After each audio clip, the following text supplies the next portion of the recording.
Yan, so pag ito yung dalawang building na ito na magkatabi, ibig sabihin, parang mag-asawa lang sila. Ano? Ibig sabihin, nasa Manila Yacht Club po tayo. Ayan, yung ating truck ng DPS at ang ating DPS Mandaragat. So nandyan nga po sila, naglalagay ng mga sako-sakong mga basura. At sa mga mulino, ulitin mo lang sa magtatanong saan ba to. Ayan, so nandito lang po tayo sa may Quirino.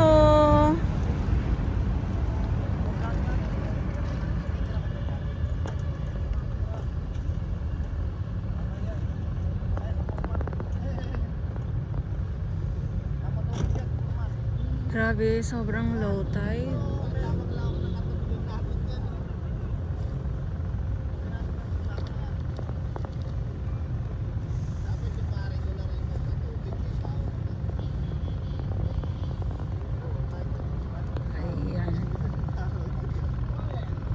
So ito yung sila yung ano yung sa Dragon Boat nga po na nandyan ngayon.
Sa inyong lahat, Manila Bay, Manila Yacht Club po tayo ngayong araw, Saturday Pinas, at ngayon ay November 18, 2023. Ayan, so nandito tayo sa Yacht Club na kung saan ay nandito din po ang ating DPS Mandaragat, at sa ngayon ay nandito yung truck na maghahakot ng halong mga basura na nakolekta ng ating DPS Mandaragat. At iikot ka lang po kayo para makita nyo. Sa ngayon napaka clear ng ng kalangitan at syempre ng baybayin dito sa Yacht Club. At ito naman ay gray sand or black sand po ito. So dito wala pa pong tinambak na dolomite sand. Kaya ko po ito inuulit-ulit para din po sa mga bagong viewers ko. Ayan, so ikot po muna tayo dito ng panandalian. At sabi ko nga po ay nandito yung dambuhalang truck. Ayan, yung ating DPS naman po. Ayan, so sinasampa na or nilalagay na po yung mga sako-sakong mga basura na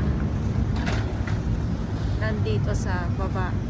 Pag ganito kasi talaga, pag ito yung malaki na truck na maghahakot ay talagang marami ang maisasampa.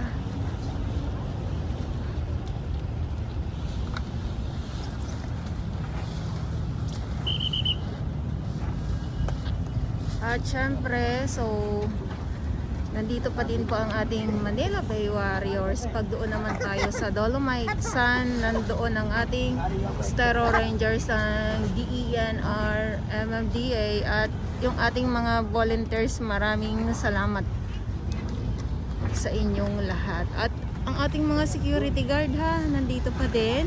At syempre yung ating mga kapulisan na patuloy na nagbabantay dito sa Manila Bay Dolomite Sun po. Ayan. So good morning at sa mga baguhan. Yes, welcome sa channel ni Miss Jelani Dorabels. Samahan niyo po ako ng buong buo na hindi galing sa ilong ng Maisel. Katusunan. Naman, so ikot muna tayo dito.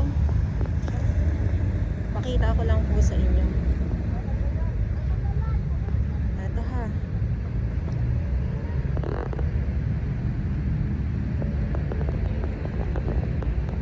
So lakad muna tayo dito. At dito naman po sa na to ay may nagaganap dito sa side na to. So nagpa-practice po ang ating mga dragon boat. Ayan, nandyan sila. At sobrang low tide. Sobrang low tide po, kaya ito yung ating karagatan. Yes, karagatan. Karagatan ng Manila Bay. At dito naman sa mga kabatuhan, wala tayong makikita dito kundi yung mga maliliit na mga tahong. Yes. At yung mga halong mga basura or mga water lily ay wala po. Ayan. So parehas lang din doon sa may Dolomite Sun, itong mga katahungan na ito. Ayan, no?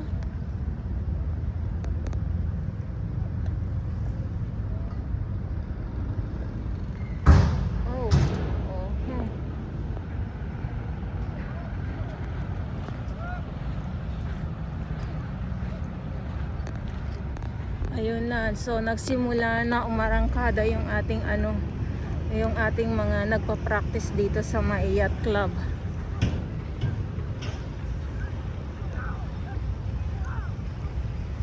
At pag ganito na sobrang low tide ay yung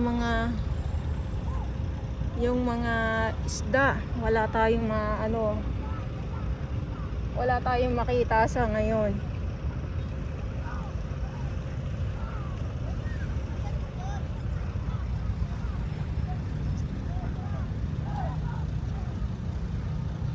Ayan, so good morning po sa inyong lahat. At yes, ulitin ko lang po, no, nasa Manila Yacht Club po tayo, Mandaragat.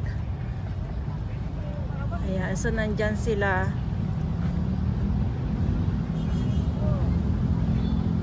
Ay, simot. Wala si Mama Marisa.